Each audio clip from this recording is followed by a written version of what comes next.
Okuani bi ne ne yere. Na papa ibo ne homodin yie pa. Na ohia adokoro won a na cheso mo yom ho hwea na nye yie. Na munim se de tie ne be ma de ba ne sa agise wo du tiri dom. Da kora no pa bi. Ne papa nya ne yere ka kire ne se. Enkuro do so ayentena fa ko nye nim guase. Ne se de ohia adokoro ye se dokobo a. Krom hafo so de anu omgu ye ntwetwe eboa no. Be de mitiri bedom na makope bibi aba. Ampa. Bema ne kan no oba ne sun. Sanse bema ne nade nyina. Nenso oba ne den. Ohia soma wo. Oba den na wonkro.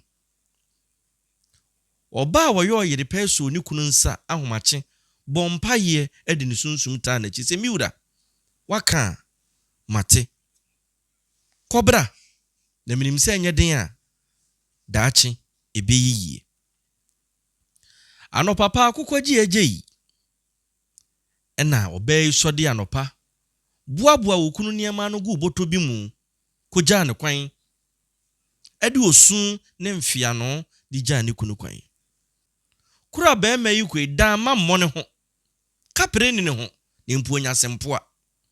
Enu nti na woso ofa fom. Be ma nante nkwansi ni bebre. Wonam no. Wonante be se enadu 10 days.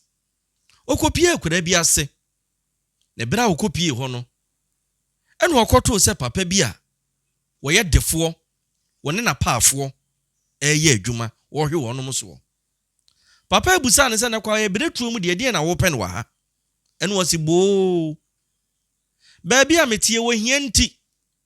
Ye sode ane ye sere me. Enu nti me ye madwene se medimitiri bedom na ma bepe bra bi abo nam de akohwe meye. Papa ka kire ne so yo wa ba atenase. Me nso de mi wo sika pa. Mapaafo nie. Enu nti so obeka me ho a no wa ye adwuma de a mefawo na me ne wa ye adwuma. Na emuma nhihye ye nie. Busa paafo ye omwa hai obi a me ne hye adwuma ase bia no. Agise mfie dunum 15 years. Ansa na magya akwan amwakọ. Be me ise bo. Enye sa na me kra me yire. Me yire ni kapre. Wonya sempoa. Na ye den na me bedi akura ya se mfie dunum ansa na matwamani akohwe me ye. Eho na papa sikani ni ka kire ne se me nhyehyeye no tie ne wuntime de a kuanim. Sa bra me ka sei. Na damfo anante amekoma ye ne se ba ha. Enu nti no oni bibia ayo. Oka kire papa sikani ni se mate medi nhyehyeye ne so. Abrantie ni papa ifiase ye adwuma. Kakran. Bosume so ya papa ni tua ne ka na oka kire ne se daabi. Me ba ye o mamaduane di. Me dada mu free. Ensuo mi nya bi nom. Enu nti boaboa mi sika na no ma me ne duru mfie dunum no a wo de ma ade ama me. Na me kwa menya bi ama me ye. Enu nti papa ya nyina katua 15 good years. Kakran na mfie dunum na eba abeso. Ade ebe chiama mfie dunum na so na papa sikani ni ka kire ne se. So nim sa chena na wo mfie dunum beso. Usika na maboaboa no wa ha bebre. Na ochena me di beja akwan na emom. Me pese me ne udi nkomo bi na mehwe.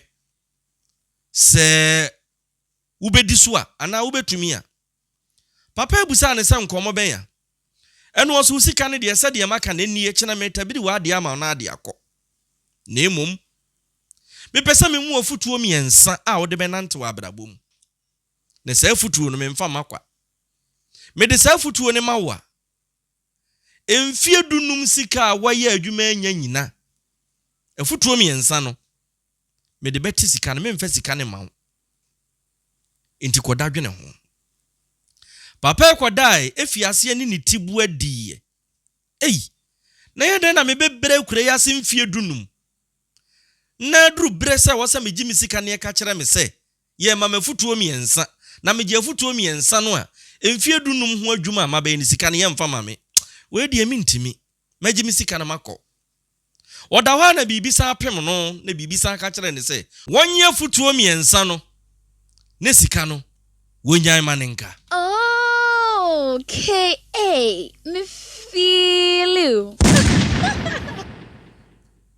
Ade chinye abrantie bie ne pono ye tete kobo ni wura ne pono ka kire ne se wako amaba me begie futuo miensa no emfie dunum adwuma amaye nyina afasika no ne ho ene papa ne ka kire ne se yo afutuo ne miensa pe ena me de ma wo me de afutuo ne mawa wo ye sure so obagie afutuo no wonyi sika no brantie ne se ane ene osi yo afutuo edi kan ne me ka kiro ne se kwantia ye musuo so ko baabi na ko hu se ekwan bi da ho ebi yewa na emum ye ka se fasabu akwan na abesi animu ntam a eyi musuo hwe no amfa so afutuo edi kan no afa afutuo etoso mienu eye mpere wo ho nkɔhwe ade don't be curious se wote se bibi koso a enye se bia se wo pere wo ho no akɔ akɔhwe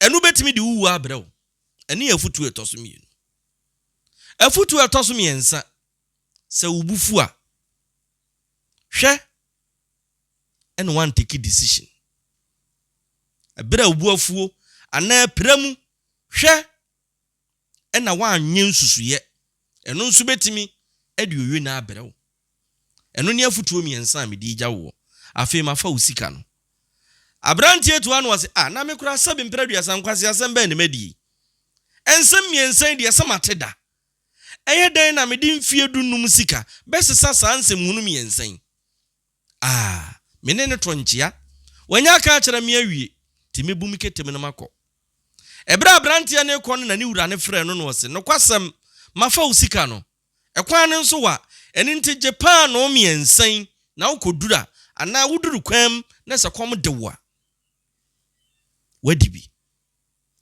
abrantie Japan no miensan ene wodi simu wo san nante enadu ansa no akwa akoto ne yire wa akura ase papa isimu a wokro no a ededi kan wo hia abrantie bi na abrantie nze na kwan ya wonam so di anfa na akọ no wose yo me kofa hia bebo mi kurom no wose ena ha na wonam aha de agi se wotwa na du ansa na waduro ekwan bi da animu heye senka wo fa ho a enka beduru ntem ho na abrantie ne se ene we di akere me ne we di wa ma me bere so ate papa ne ye na dwe so wo fa kwan ne so na kai afutu edi kan se kwantia ye musuo enu nti so wo hu se kwan bi wa na obi ka kiro se fa kwantia bi so a empere ho nkofa so wanhwe a na de wuwu abrew ho an wo gyaye wanfa kwan no so na unim papa ne fa kwan no so koduru nanim no wonkɔhwe a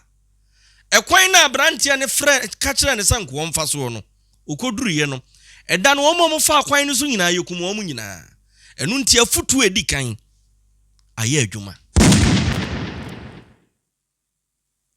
wonante be na fu anan wonam nam no okopie baabi na ade asa ene okosere baabi senke yema ne baabi na ifie wura ne de ose yoyo oka kire ne se edan yakaba akopɛ na sa dan we hoho bi ani wa waba abedam a ade a kye ne da amanfo otukwan ne beduru nam de dan mu omso om nam a ade enkyene me nko na nipa ni nim no wawu enu nti ubegye dan no ana enu wasi bo fama me ne mepe baabi na meda said yeti ne sanse mintimi na abontene ampa fie wura de dane dan de ma abranti papa yi odam no ahomache be no mienu woti dede wa abonten woti dede bi ne dede ne ben no na anu ben no na ben no ɛhɔ no yɛ na dwen sɛ da bi nko obɛsɔre no abie pro no akɔhwɛ ade kora yɛ dede ɛwɔ abontene hɔ ɛhɔ no ɔka yɛ futu ɛtɔso mienu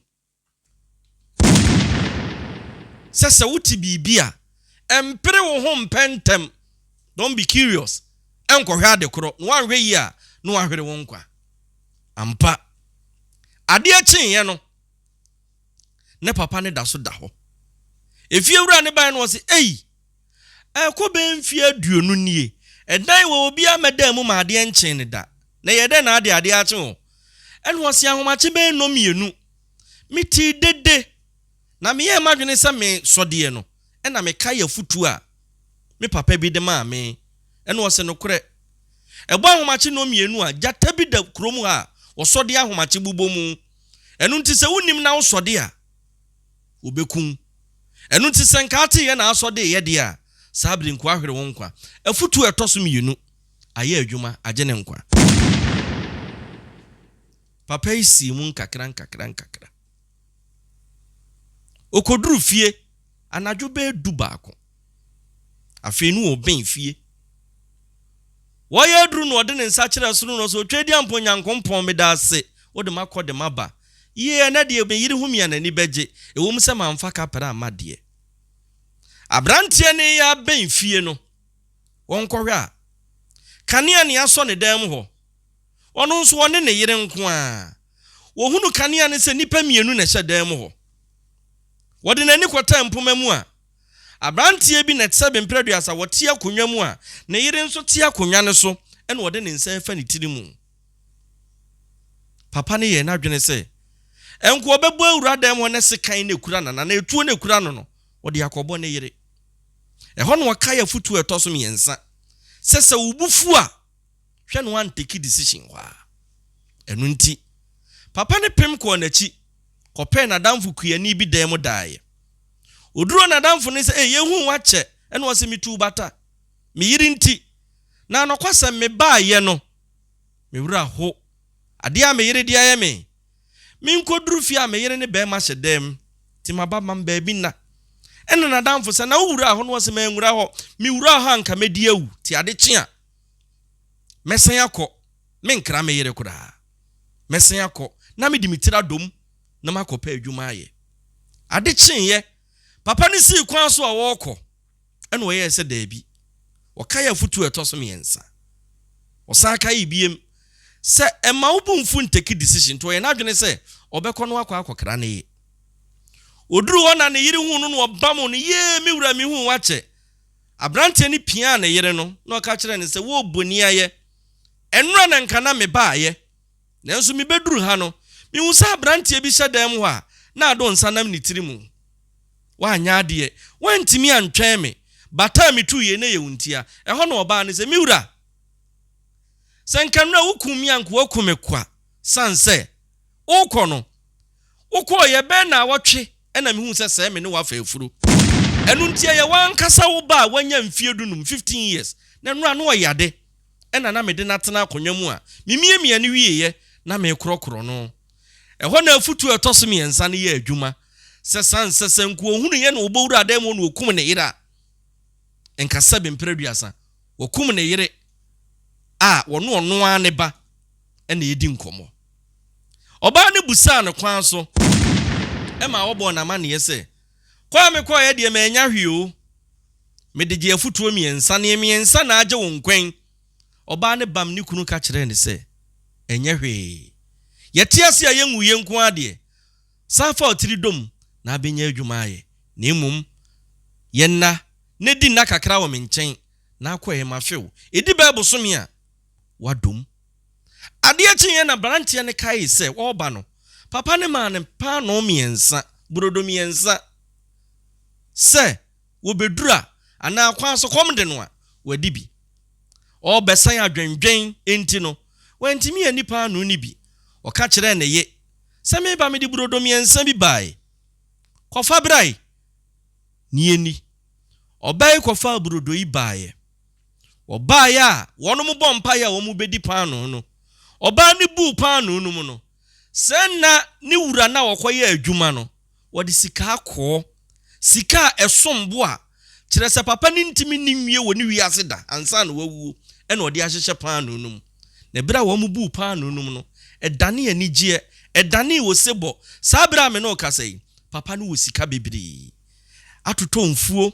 asisi adan ehwe nkofo ebo bosia wa abra wonyinsi ho ono nso se papa ya na dwumawura eye no no ono nso de be ya afoforo bi minua asemi afutuo be na wo pa afiri mu etoda enye de ehire nyina ene yesika etoda Efutuo miensen fa ye adwuma.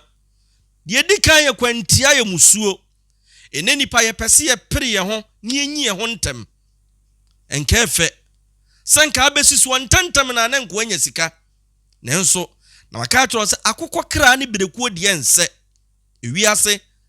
Ekwani a kwa me fa so a wonya ani sika. Ebia na kwadwo me kofa so a na makohwere me nkwa. Enu nti mrantia ne mabawa ye pentem anya sika. Sika de efe eye nenso ekwani a befa so abenya sika no ya no ahwe ni ye sanse kwantia eye musuo.